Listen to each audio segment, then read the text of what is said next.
I'm told the number one fear people have is speaking in public. It's the one fear I don't have. Join me for the Love Speaks series, where we leave fear behind and we speak love. Loving our story, loving speaking, doing what we love, loving each other, and loving ourselves. Our stories are what connect us and make us better humans. So join me and my Love Speaks friends for some stories, some laughs, some inspiration, some speaker tips, and some unexpected truth. It's the Love Speaks series, where a little bit of love goes a long way. Welcome to the Love Speaks series. Here's your host, Sally Lou Loveman. Okay, so I am very excited today with my guest in the studio. We are speaking leadership today with Lifeway Foods CEO Julie Smolyansky, who at age 27 became the youngest female CEO of a publicly held company, named to Forbes Business 40 Under 40 and Fortune's 55 Most Influential Women on Twitter. Julie is a natural-born leader, a survivor, a humanitarian, and a warrior. She is also my friend. Please welcome to the podcast, my friend, Julie Smolyansky. I'm so excited that you're here today. Thank you. It's so fun to be with you, Sally Lou. I love. My first question, and then we're going to talk about how we met, is how is love speaking to you today? And what I mean by that is, how is your heart full? How are you feeling just today in this moment of what you've experienced already in your morning? Yeah. I feel my heart feels so full. Like I am just watching, how much has changed in the last few years for us. And I reflect on that all the time, but especially. Does us mean women? Women. Okay. Yes, definitely women. But men too, actually, Okay. for both. Because like we just have evolved a lot as a society very quickly in just the last few years. And it feels like some conversations that we were not having are finally being had. And Right. even though we're like in the middle of a cultural movement and revolution, and these conversations are complex and tricky and sticky and gritty, but they're the right conversations that we are really long overdue in having. And you know what? That is so cool, because here we were talking before the podcast started. I know your story. I've done my research, and every word you just used is a description of how you are as a leader. And today we're talking about leadership. And you really do have to be a leader to have these conversations. You don't have to be a CEO, but you have to be a leader in your life to be able to stand up and have these very difficult conversations where the text is changing all the time. The circumstances are changing. You have to be gritty. You have to be brave. And you really, truly, you are a survivor. You are a humanitarian. So you are always there to help your fellow man, woman, or child. Thank you. And you are a warrior because you don't back down. If someone tells you you can't do something, you're basically like, watch me. And we're going to talk about a lot of the things that you've done. And let's just start with the fact that when you're not, being a CEO of this huge company where she brought me all kinds of kefir. I always say kefir. Is it kefir or kefir? There's a couple ways. Some people say kefir or kefir. Oh, kefir. Yeah, I'm drinking it right now. kefir. I'm drinking the raspberry. I'm very excited. Good. So delicious. I love it. So some people say kefir or kefir. In Russian, we say kefir. Kefir. Right? So you can roll the R. I'm going to say that next time I'm in the market. Kefir. What aisle is your kefir in? It's delicious. Thank you. And so now, I sidetracked to that, but we're going to talk about kefir because that is what Julie does in her day job, and I'm sure her night job and her weekend job at Lifeway Foods. 24/7. But she's also an author of the Kefir cookbook, which is magnificent. It's sitting in front of me. And she's also an executive producer on films like The Hunting Ground. Right. And you just were at Sundance with On the Record. Yes. And so that was a brave, bold move to be an executive producer on such a film. Yeah. And how did that feel also with the times that we're in right now, the revolution that we're in right now of changing the way men and women speak. Yeah, it was so powerful. I mean, the second I got to Sundance, I started to cry. I was so overwhelmed with emotion, and I don't cry usually. And I was so moved by all of the emotion and what I knew we were going to be doing. And I mean, we blew the roof off Sundance. You did? We did. And it was, it was the film that came in with the most chaos around it. Right. And it's unfortunate.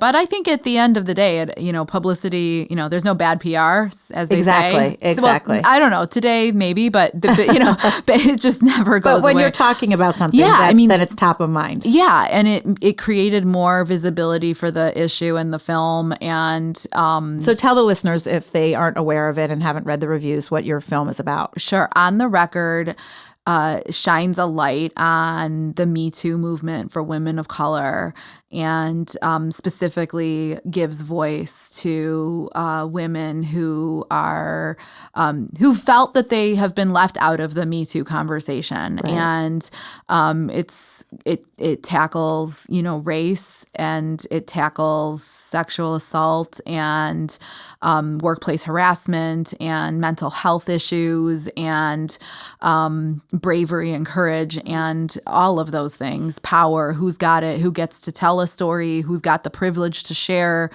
all of these things it covers. But for me, I've been an activist in the space for 30 years, and I've often felt that I was alone in the fight, that it was nobody cared about it, that it was so highly stigmatized and taboo to talk about or to use the words. I mean, I still even have an issue with Me Too as a term that we're using. What's your issue?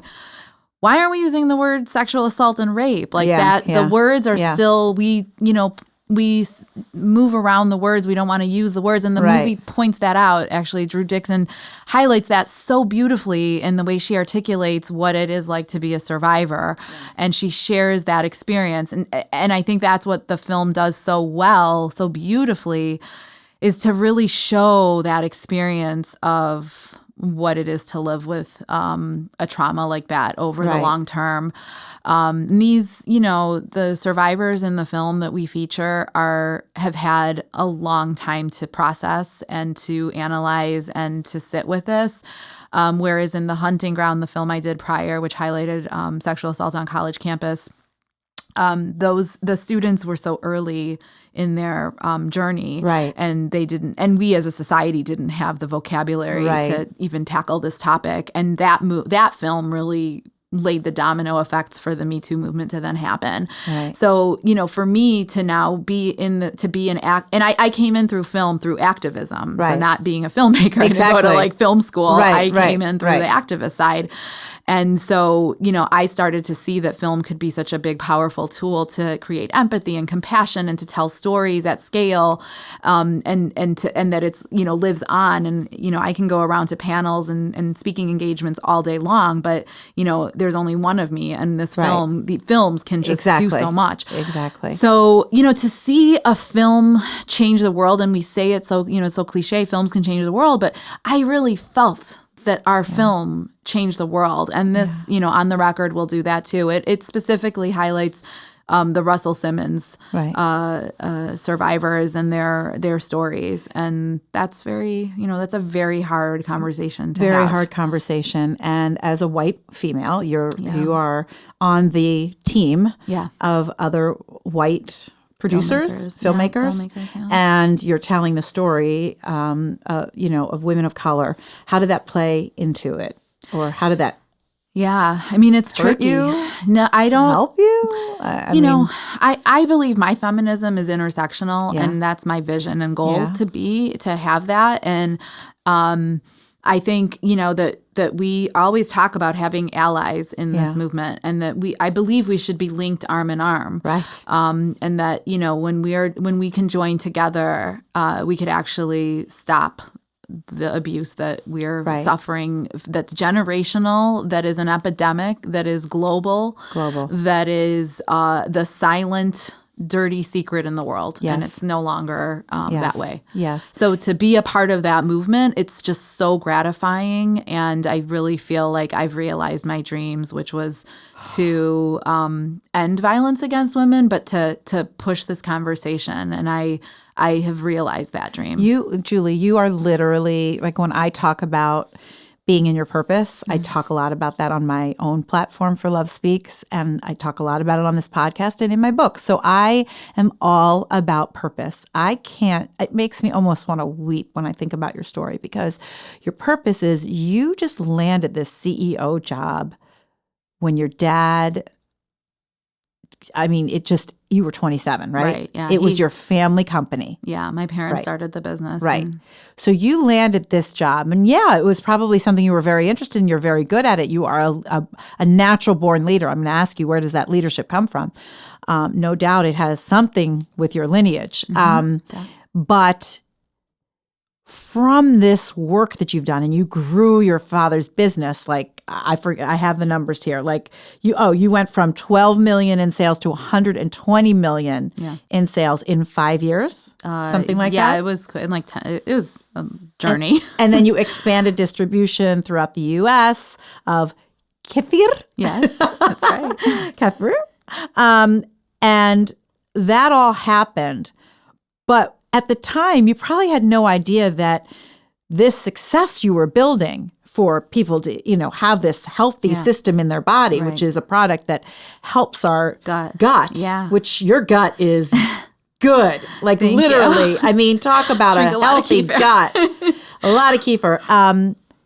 All the while, an executive producer can be an activist all they want, but an executive producer cannot be an executive producer without bringing in some money. Yes. And so you were blessed with the fact that you had been successful in this business. Right. And you are trusting your gut to say, I'm using my personal story. Yep. Mm-hmm. I am a survivor. Mm-hmm. You are a survivor of abuse. Yes. Of sexual abuse, correct? Yes. And I'm going to be able to amplify that voice for millions. Yes, that exactly. is Love Speaks. That is beautiful. Well, Thank you. It's way more than Love Speaks. I don't mean it like that. That's like roll your eyes like I'm like, oh yeah. Like it is love speaking to the world through you, through your vessel, through your body, because I'm gonna cry. Yeah, like it really is beautiful to me because you are doing what you love and you are serving others and you are speaking your story so that others can heal. I mean, it's beautiful. And you've been very active in the rape kits that have not been tested. Yep. Can you tell us about that and how many years you've been involved in that? Yeah. Yeah, I started a campaign, Test 400K, to help test the backlog of untested rape kits, because there's 400,000 400,000 in the country. Yeah, that go back to 1978. That have never been tested, and less than 20% of evidence in the last 30 years has ever been analyzed. And, sexual assault is the most underreported crime. Mm-hmm. Less than 15%, 20 to 15% are reported. So, like 80% of sexual assault is not reported. Right.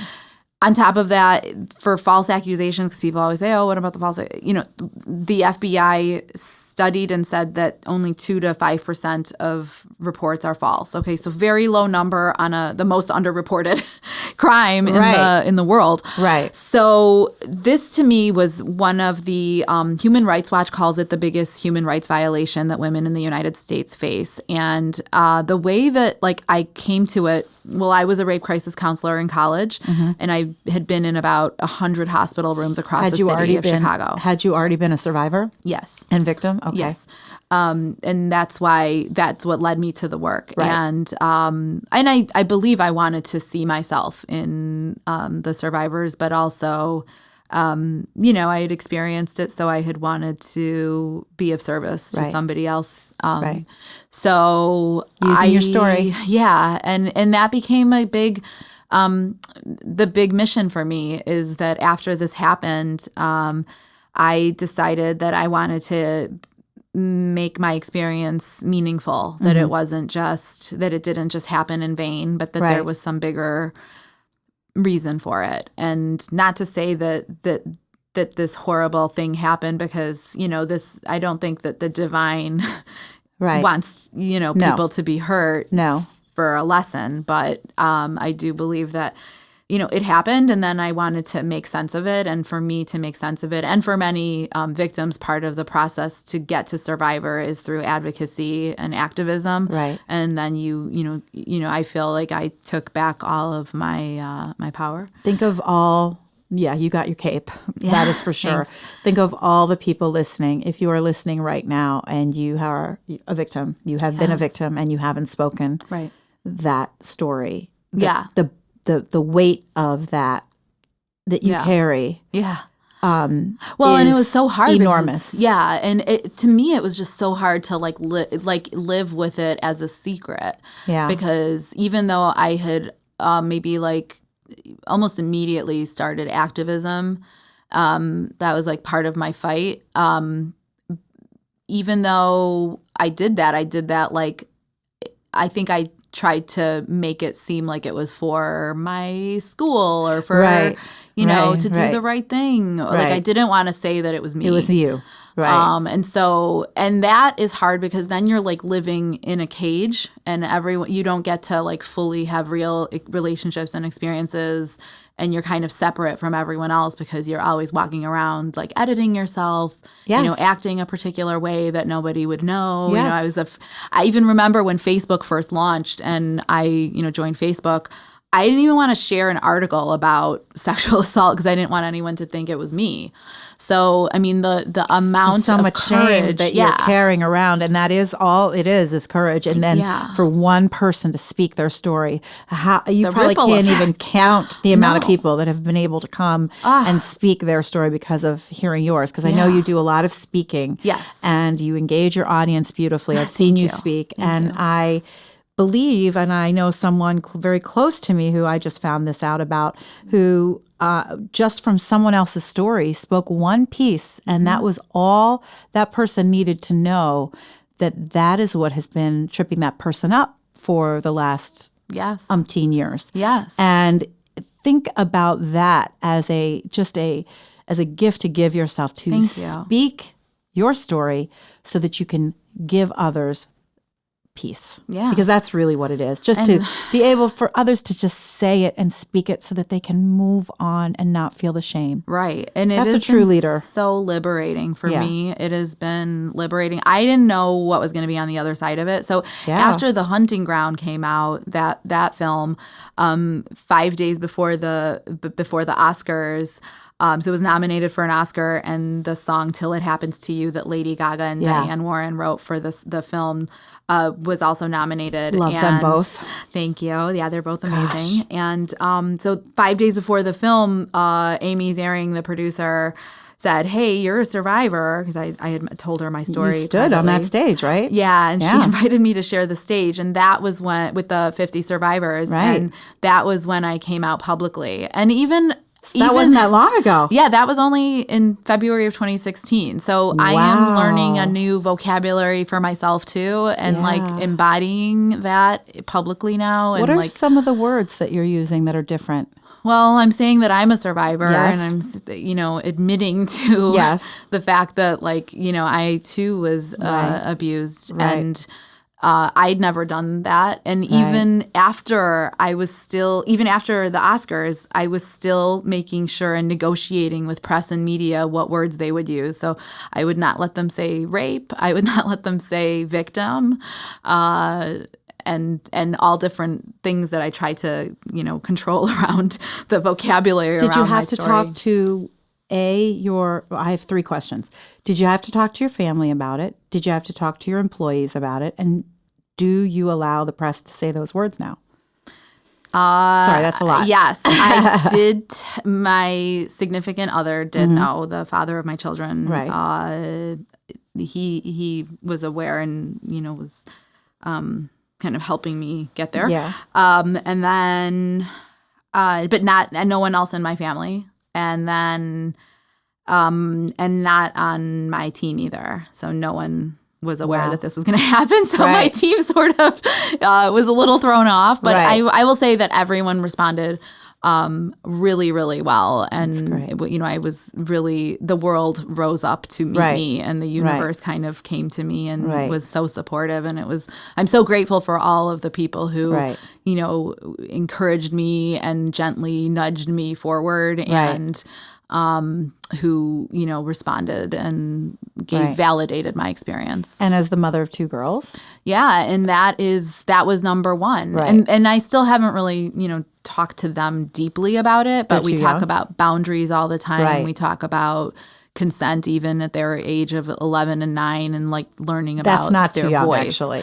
Right. Yeah. I mean, boundaries. Consent is not too young and boundaries. Right. Yeah. I mean, even like, can I have a hug? Asking kids rather than forcing them to go hug the, creepy uncle, whatever it is. Right. So I've always used those kind of words to talk about boundaries with my children. But and it's still like not easy, to talk about. And I still don't want to own the words. I don't want them to come off my lips. Right. Do you not want those words used in the press either?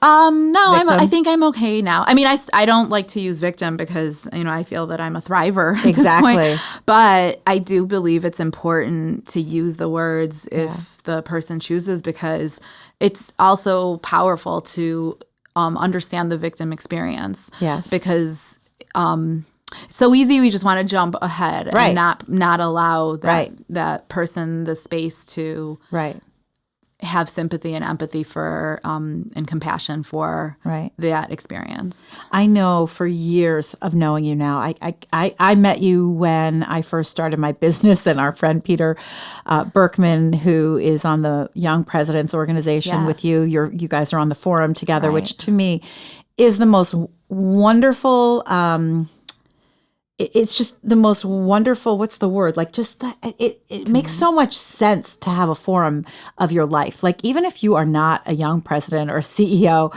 like get a forum of people that you really respect, that can tell you things, that can help you with your life, your business, and people you can bounce ideas off of, and who aren't always going to say, yeah, you're doing a great job. Like who can really tell you, hey, maybe you could do this, that, whatever. Yeah. So it's a wonderful support system. Yeah.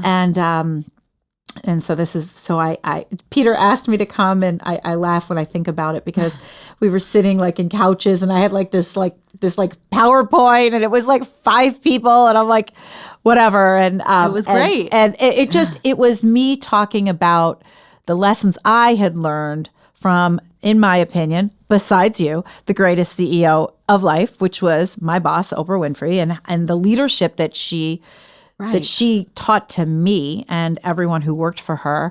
And I just remember really connecting with you. And I was like, likewise. I really like you. Likewise. I really like you. And then we kept running into each other, and then we started following each other on social media. Instagram wasn't even that big then. And then we connected that way. And I just really dug you. I was like, you're really brave. You're really brave. And all the while, I think we sat and had lunch one time at Soho House, and you were like, I want to tell my story. Yeah. And I never felt so much passion from anyone that's ever wanted to say it. And you know me, like I've written, I love a story. Like that is what connects human to human. Yeah. And it allows us to heal. Like your story has healed so many people. And I haven't even shared all of it. You haven't shared it yet. I haven't shared it yet. That is my point. So what am I waiting for? No, not what are you waiting for. What do you hope to do with your story? What do you see? How do you see your story becoming available to people? Like, what's your goal? Yeah, is it a film? I'll just write the flap. I'll write the opening flap up to it. It's a tweet. I mean, first of all, I think I am still like processing my own story, right? Because I haven't really wanted to admit my own story to myself. Yes. But I believe I am getting there and getting stronger, kind of even doing these kind of interviews and podcasts and talking about it. I get stronger every day. I hope that people walk away from it, whatever they learn of me, that they feel hopeful and inspired and passionate take whatever movement that they're passionate about, and there's so many broken things in our world, and like it's hard, it's like very hard to pick the thing, but you will follow your gut, which I have followed my gut. So fitting. It's almost like the fact that you have this business that makes your gut better. I know. It's kind of like me being named Loveman. Like, it's kind of just like, is that divine? I think so. I think it's divine. Definitely. Because following my gut has been the key to everything. I mean, I am only alive because I have followed my gut. That needs to be your book title. I know. Follow your gut. Follow your gut. It's probably been done. But yeah, I mean, for me, being able to sort of, when I think back on the trajectory of my life and how I did continue to survive and exist, and it was always because I have had incredible people that showed up in my life at the darkest moments and have pulled me up and then infused me with enough love and saw me, and that gave me like the ability to go forward. Right. I think to be seen is really important. I mean, it's, very cathartic to share your story. I don't quite know. I mean, and maybe I underestimate people in the world, but I mean, my story is really heavy. I mean, it is a very heavy, painful story. It comes with trigger warnings. I mean, that's a hard, so that, I don't know if the world is quite ready for that, but I hope that also people know that they can get through really hard times and that they could come out of it, that, even in darkness, that there's light and they could go into the abyss and come out. And one thing I will say, like your story could be really, really, your story, anyone's story could be really, really almost too difficult to tell and too difficult for people to hear. Right. And when that is the case, you don't have to tell the whole thing. Like for me, I didn't tell my whole story about my marriage because it wouldn't serve anyone. It certainly wouldn't serve my children. Certainly wouldn't serve my husband. It certainly wouldn't serve me. So what's the point? Right. But I could tell you what a woman feels like when suddenly the rug gets pulled out from under you, and what I did to make that decision. How to survive. Was it survival of the marriage or not the marriage? And so those are the things that people can take away. Now, I believe that the more honest we are about our stories, the more we can help others. But you don't have to say everything. Right. And you can protect the stuff that you don't want told and tell it to the people that, have earned the right to hear it. Yes. I do believe it, I get a little bit worried about all the disclosures that happen on like social media because things are disclosed and then there's just like this void and there's not that, the resources to help with the disclosures. Right. Because you do have to continue to process it, and it's really really difficult things that we're talking about now that's like so public. But I mean, I hope, for me, it was so important to see role models that had experienced things that I experienced that continued to survive and thrive, like Oprah. She was the first survivor that I knew in a public life that had that story. And when I was a teen, she was the only one that I knew of. And I hung on to her for dear life. And I was like, well, she's doing really well. So it must not have, it was there's hope for someone like me then, if that's the case. Yeah. And I think that there are so many young people who experience trauma who then suffer silently and don't have a role model to hang on to. Yeah. And so I would just like to say that if anyone has experienced trauma like any kind of sexual abuse or physical abuse, that you're not alone, and that, you can get through, and that your story is valid and you deserve to share it if you choose to share it. And the shame is not on you, it is on the perpetrator.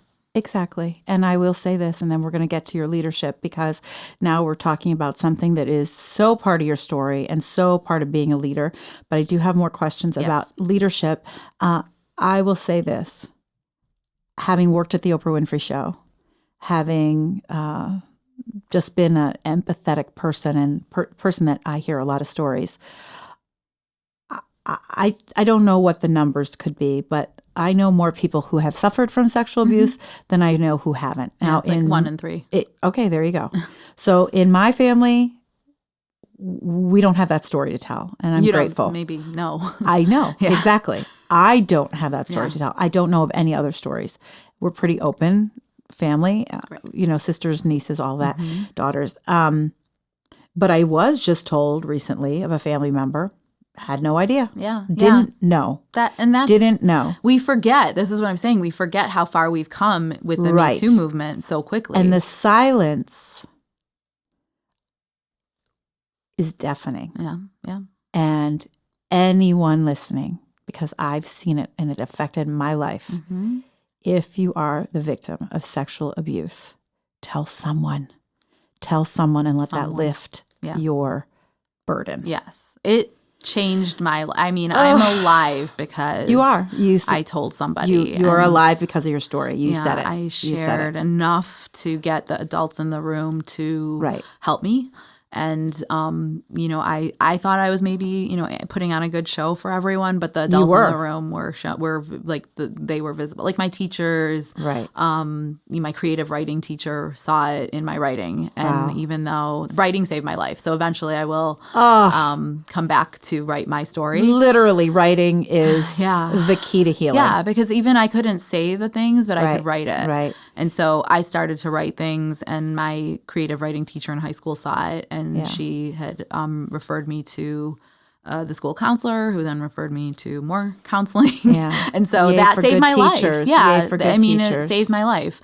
And continues to save my life, and I continue to learn about it. And we're learning so much more about trauma and the impact on the brain and on the body and how our response is. And I mean, just learning that all even today continues to help me in making food choices. Kefir, we're learning about gut health and how kefir can help reduce stress, depression, and anxiety. And I mean, it is, for me and for survivors, it is so important that all of these small things, we think it's nothing, but self-care in post, and listen, everyone has challenges. Maybe you don't have this particular challenge, but you will have some sort of challenge. If you're alive, life beats you up. And if you're in it, you're really. Or it might be a family member. I mean, maybe you're so blessed that nothing happens and you're like just living. Somebody's got something. Something. And you have to be there for someone else and show up and do it, for someone. So, I hope that people see and when they feel that they are challenged or that they're in their darkest days, that they feel that there is a light at the end of the tunnel, that the sun will rise again, and that that they can, out of their darkest pain, make something out of it, and they can use that to make art or write a book, whatever it is, whatever way that manifests for you. Exactly. To share that. And I mean, our stories. It is our birthright. It is why we are here. It is why we are humans and are allowed to be able to share the stuff that happens to us with others so that we can all just thrive, get a little bit happier day by day. Yeah. I mean, I am so hopeful and optimistic for a better future. And when I had my daughters, that's what really made me sort of say, I have to do more on this issue, that just working on the issue is not enough, that I knew that I would have to say it was me. And that would, help me create those pathways to empathy from others. And you're using your platform in a way that is so powerful because you have a voice, and not everybody does. Not everybody has the access you have. You have access because of your success as a CEO, as a female, as a woman. Not everybody has that. And I recognize my privilege. Exactly. And I will say thank you. Hats off to you, because there are so many people who don't have it, and thankfully you have the heart to say, you know what, I can do something. So thank you. Thank you. And I knew that I'd be able to go through that fire, once the girls. For sure. Yeah. Because where do you get your grit from? That's my question. Yeah. Well, I think about my ancestors. I feel my ancestors all around me. I feel like I'm standing on their shoulder. Thank you. No, I don't. I have the chills. I totally see them. Yeah. I mean, I see them and I feel them too. I'm a survivor of the granddaughter of a Holocaust survivor. And my great-grandmother was a victim of the Holocaust. So she was murdered in Kiev when the Nazis stormed her town and her home, and she told my grandmother, who was a teenager at the time, to go run out into the forest and hide, and she did. So I have this like lineage of really strong survivor women. Oh, and on my other side, my maternal grandmother, who's not Jewish, was Orthodox Ukrainian. So she protected and took 3 Jewish kids into her home and took them as her own and saved these 3 kids. Right. So I have these 2 grandmothers who are survivors, protectors, and these stories were passed down to me. And I think about Anne Frank, and I think about, just where my ancestors came from in their journey and story. And I think I'm alive today in 2020, and I've been educated, and I have more privilege than 99% of the rest of the world. Right. And even though I'm a female in the United States, and there's challenges that I face in the business community and this and that, and I have all of the same ththings. But, I went to Bangladesh with Every Mother Counts, Christy Turlington, who became a friend of mine over a decade ago. And I had just had my kids, and Christy took me to Bangladesh, and I started talking to the teenagers there. And this was a very distinct moment that was transformative for me. But I was in the slums and talking to a 14-year-old girl, and I said, "What's your biggest challenge?" And she said, I want to go to school, but I'm afraid that I'm going to get raped when I'm going. On the way, right. And I just thought, oh my gosh, that resonates with me. Yeah. And even though I am a white privileged CEO from the United States, and I'm talking to a 14-year-old girl in the slums of Bangladesh, I totally know what she's talking about. Right. It's the universal sisterhood. Right. That's what we all know as women, as little girls. We learn right away that it is a risk and dangerous to be a girl. And it hit me so hard. Wow. And then the next day we went to the acid violence clinic so in these countries, acid is poured on women, thrown on women for something so stupid like turning down a date. Right. Something really crazy.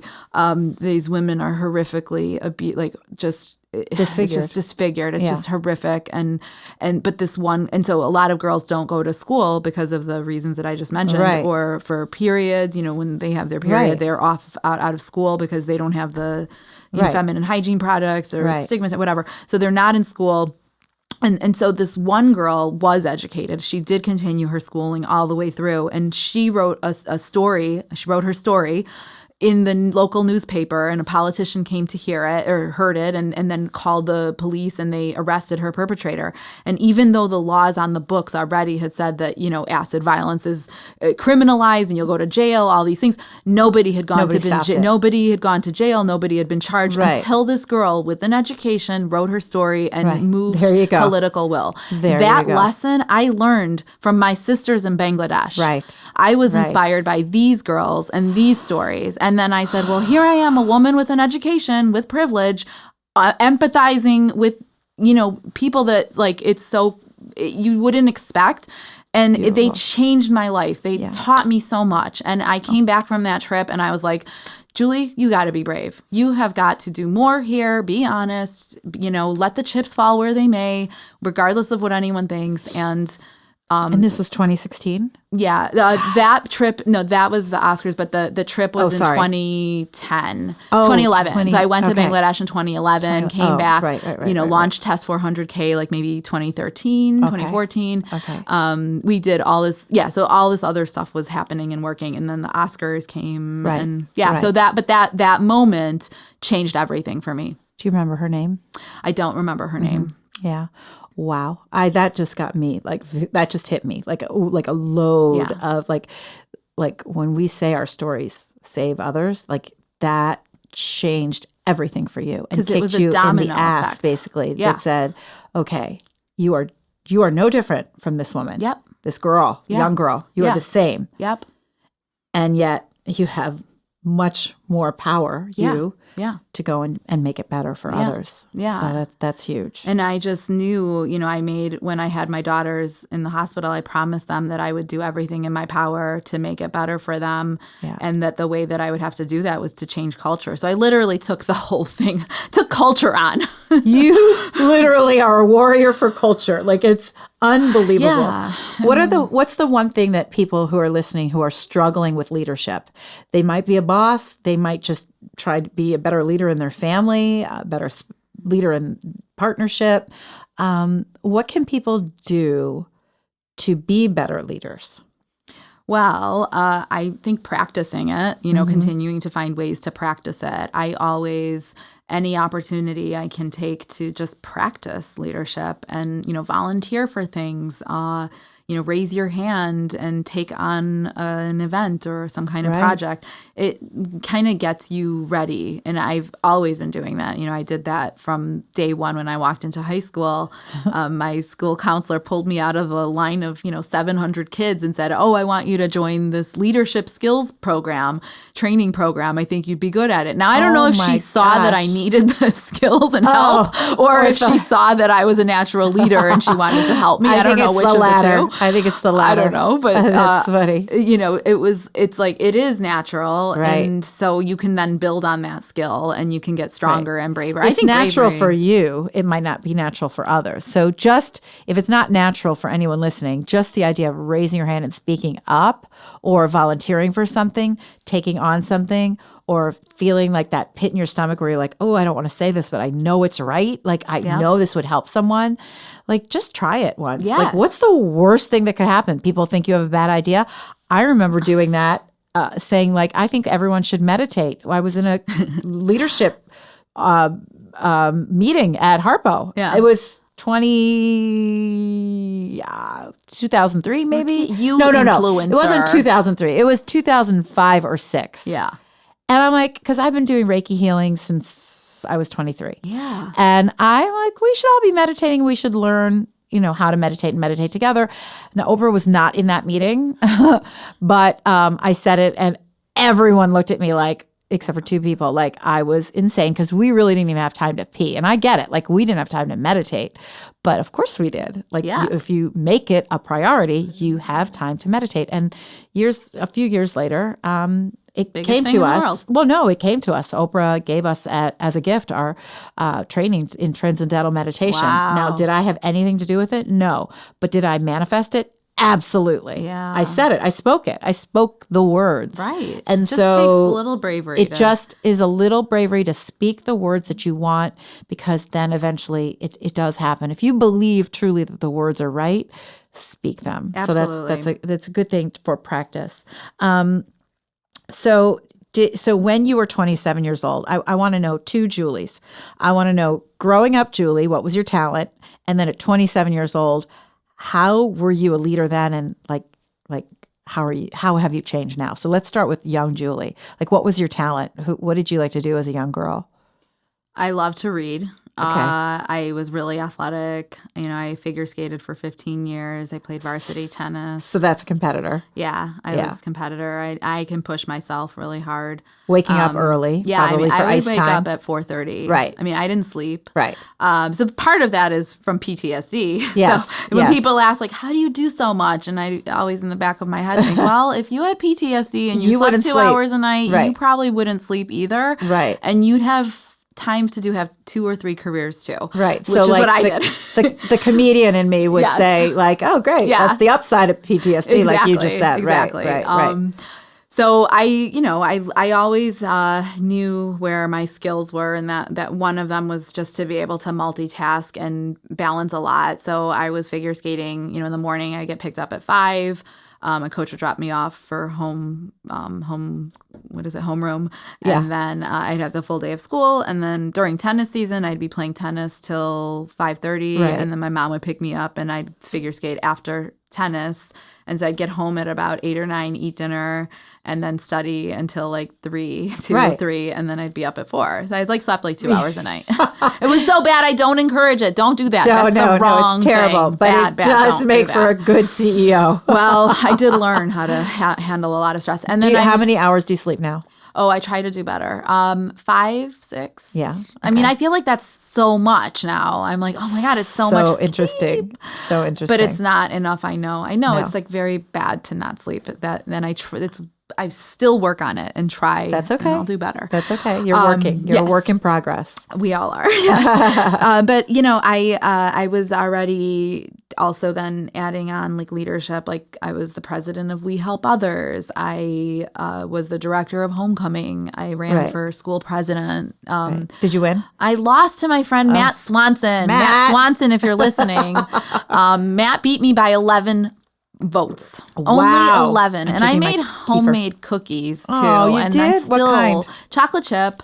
And still, I did not get all of the votes. But if I was a boy, I probably would have won. Yeah. Yeah, but I say we okay. recount. I know. I think, how's Matt doing today? Do you know? He's great. We are good friends. Oh, really, truly? Yes. That's yeah, so we are cute. good friends. That's so he's cute. awesome. He's a good guy. That's so cute. Well, listen, I think that however we are as young people, we bring all of that into our adult life for better, for worse. And so for this, you've just described someone who can literally multitask and do anything. So at 27 years old, you become the CEO of Lifeway Foods. What did that feel like? Yeah, I mean, it was really scary and overwhelming because like that first day when my dad died, his best friend stood 5 feet away from me at my mom's house and was like talking to another friend. And he was like, that's it. The company's done. Sell your stock. There's no way a 27-year-old girl can run this company. Ooh. It's over. And your ears And of perked course, I'm like, yeah, bring it. Right. Yeah, to me, I always say thank you to the haters. Yes. Thank you to the naysayers because they fuel me. I mean, one of my questions was going to be what launched you. I would say That's it. That's it. That was for sure it. That is it. That was a moment that you have a defined brother. me. I do have a brother. But he was not. He was younger. Put in that role? Yeah. Yeah, I mean, he was 23. He had just graduated college. Okay. So he was, really, really early. Right. Yeah, but I mean, I just I took that as fuel and I use it even today. I wanted to prove him wrong. I wanted to prove myself, to myself that I could do it. But, I really haven't changed that much. Like who I was when I was 16, 17, 18 is kind of who I've continued to be. I've just gotten a little bit better, but really, truly, like I have always been empathetic. I've always found the most broken people I want to embrace and, hold and see them and sit with their pain. I have always been able to sit with the hardest stories. Like when people look away, I lean in. You lean in, right. And, I have been able to sit with really, really, really painful stories around the world. I mean, I was invited to go to Colombia to help be a voice for the victims of war crimes during the peace process. So, I mean, I literally helped advise the Colombian President Santos. In 3 different occasions, he asked me to give him advice around how to help the survivors and be a voice for them. So super casual. Yeah, super like no big deal. As the kids say, NBD. I mean, that's I'm not saying it's insane. It is perfectly, it makes sense. And a leader should be asking you to advise him on leadership and health and wellness and help because you're living proof of it. And our lens, like I have a lens through which I see the world that not everyone necessarily does. And definitely not. If I can use that lens to help now, bring attention to this matter and shine a light on it, then I just feel like it's never going to get solved if we don't talk about it. It's not fun. I don't want to talk about it. Nobody I don't does. want to, I don't want to go into a cocktail room and talk about it. And it's now, part of my public story. So I'm, asked about it all the time. And it's okay. I mean, I've learned to handle it and deal with it, but it's important because, again, if I really truly want my daughters to be safer, then I have to be strong enough to sit with it and my own pain of it. And but it's so rewarding to me to see how the needle has changed. I can feel it. I can sense it. It's palpable. It's moving. And it's going to be tricky, and it's not going to be perfect, right? It's like we're going to learn it. Anything that we grow in is messy. Yeah. And the more messy it is, the more we're like, oh, okay, we're growing. Yeah. That is a good thing. Nothing happens without work. Right. And that work always includes some messiness. I'm sure you've had that with the growth of your company. Yeah. What would your employees say about Julie as a leader? What do you think they'd say? I think they'd say that she's so passionate. You know, I'm very passionate, and that's every part of my life. Thank you. Yeah, I am very passionate about all. Like, if I'm into something, I am very, very passionate, and I feed off of other people's energy. You're loyal. I'm loyal. I really enjoy being around other people. Like, some people hate being around people. I get energy off of it. Right. I mean, I do get tired. I need my private space too, but I really enjoy sharing my energy. I give it, and then I get it, and I give more, and I get more.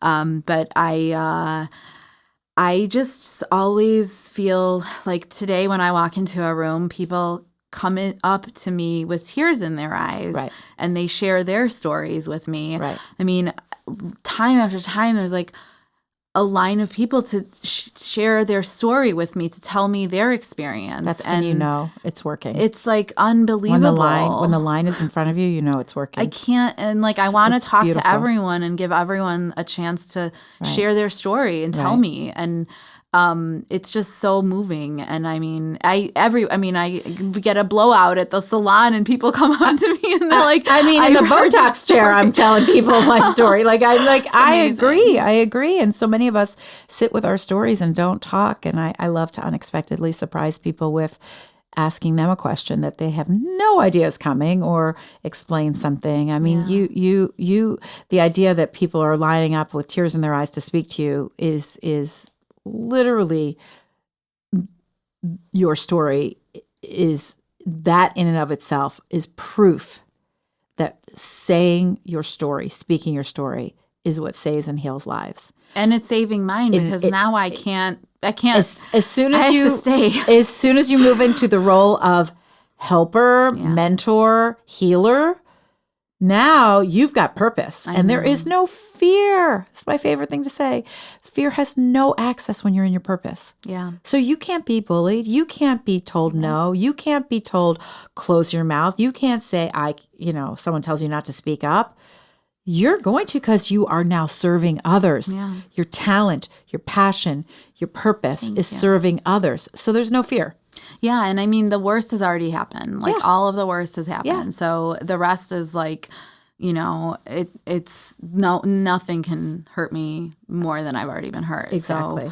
So, never say never, but I really do believe that there is just so much light for the future, and I feel really privileged that I've been able to paint a couple pieces of tile to put on this beautiful mosaic, and that things will never be the same. And I feel my ancestors just really proud right now, and all my future selves and my future, grandchildren. I will go through the fire all day over and over again just to give them that better. What are your grandmother's names? Paulina and Olga. My great-grandmother's Paulina. My grandmother's Olga. And my mother's mother was Helen. Okay. Galina, but in Russian it would be, like in English I think it would be. Right.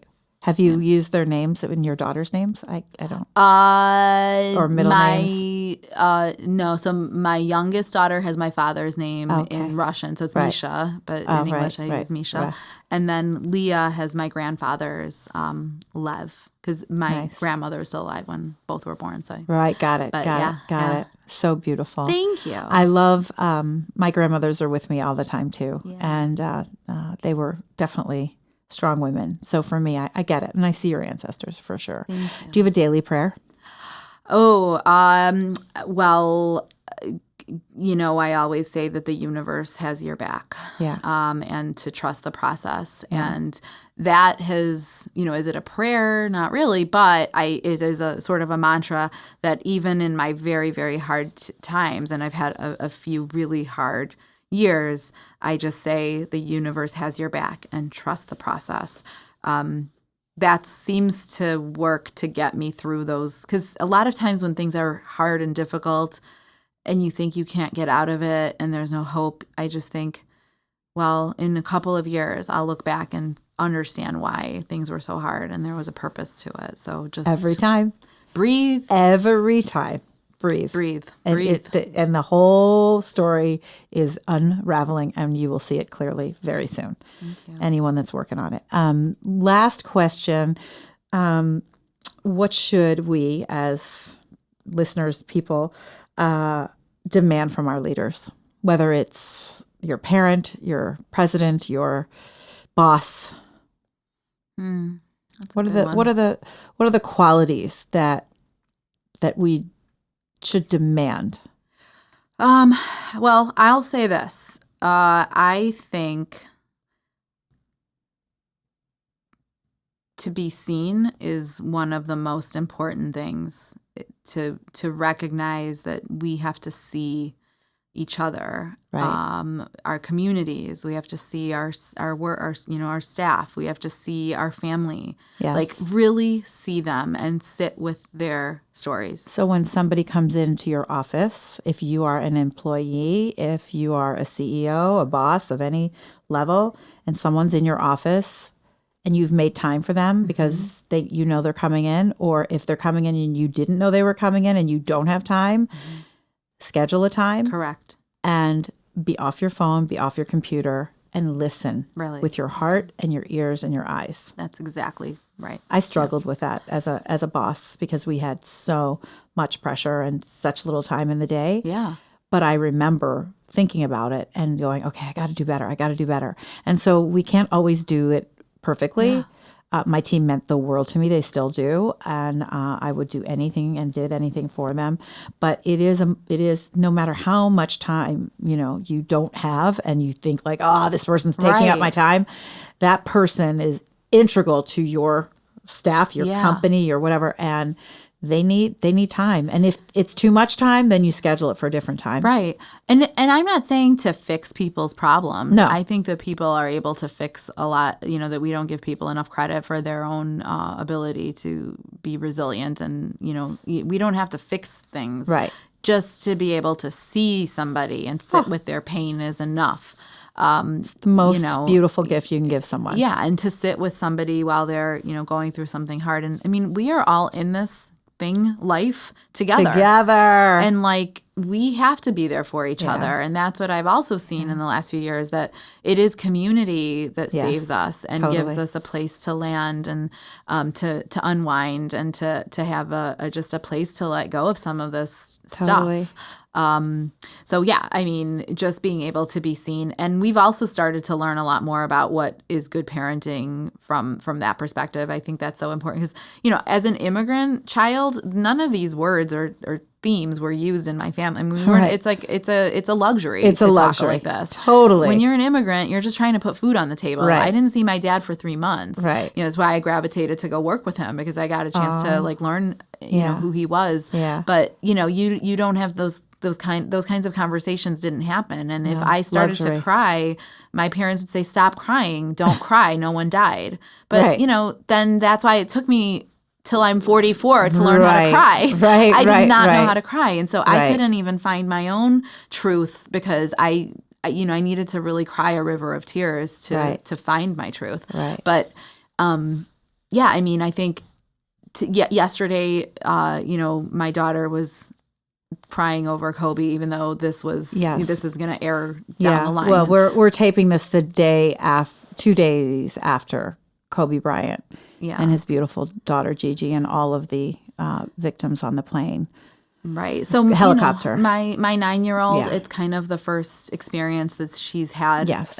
Even though she was around for Prince and some of the other passings of people, but she's older, and this one she started to feel, and she's like picking it up from her friends, and she's really starting, she's processing it. And I walked into the room after Sundance. I came to say goodnight to her, and she was crying, and I was like, what happened? What's wrong? Did somebody bully you? What happened?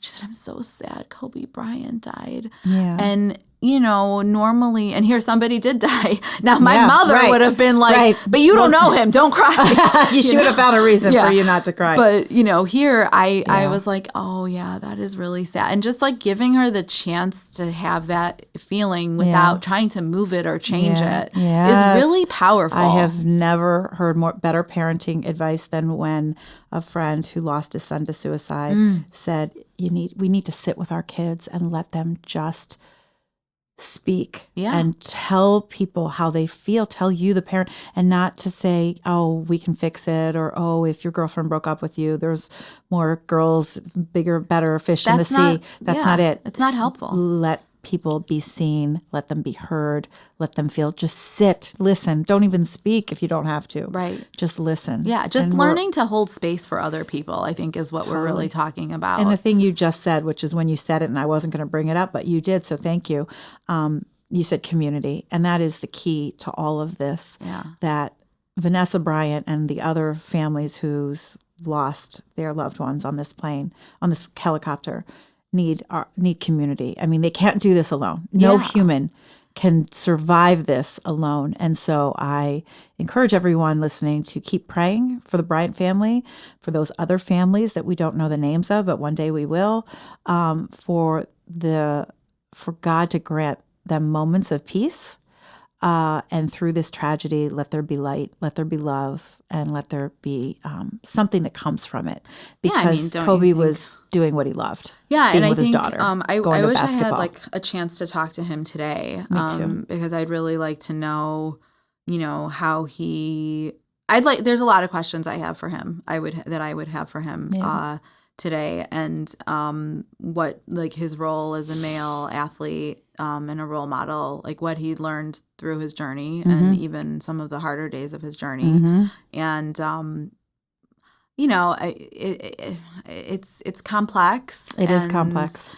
It is, but it's you're right that there are so many great things to learn from him, and what we learn about mourning in general and grief, and how we hold each other in those moments of grief. And I mean, we can think about, 9/11 or Boston Marathon bombings, or there's too many things to list. Yeah, you could go through, Tsunami, but the thing is, Sandy. it's like we can't bury our head and pretend that none of those things are happening. And unfortunately, at some point in our time, in our life, something is going to happen that hurts so bad, that feels like you are in such darkness that you'll never get out. Right. And so you do need your community to support you in those times, because you will get out eventually. Eventually, you do. The sun will rise. And even I'll just end with this. Even if you don't know the person, the power of prayer and good feelings and goodwill is palpable. It can't be measured, but it is real. And so I'm praying for Vanessa like she is my girlfriend. I want to hug her, and I visualize her, and I think of her, and I weep, but I also pray. So I think all of us here, the greatest leadership quality can be love, right? So when we love ourselves, we can love others more deeply, and that makes for great leaders. So Julie, your heart is huge. I can't thank you enough for taking the time in your day. I know you have a very busy day. Thank you. You just came back from Sundance, and here you are at Mystery Street Recording Company, taking the time to speak to me and anyone who's listening. Thank you. Thank you. About leadership and being a survivor and speaking up and speaking our stories, which are all things that are so deeply important to my heart, and I know yours. So thank you for paving the way. I'm with you all the way. Thank you. Julie Smolyansky, CEO of Lifeway Foods and executive producer of now the new film that we should all go see, On the Record. Author of the Kefir cookbook. And go get yourself some Lifeway kefir, because It will make your gut healthy. Yes, and probiotics and healthy guts lead to happy life. Hey, you want to be my sponsor? Yes. All right. Thanks, everybody, for listening. you. This is the Love Speaks series podcast. Your Love Speaks. Thanks. Bye. I have loved speaking with you today, and I want to speak with you more. So follow me on all of my social platforms at Live Love Speaks on Instagram, Twitter, and Facebook. And if you want more stories like the stories we speak here on the Love Speaks series podcast, go to lovespeaks.com and pick up a copy of my new book, Speak. Love your story, your audience is waiting. To step up your speaking game and your human game, check out my blog while you're there.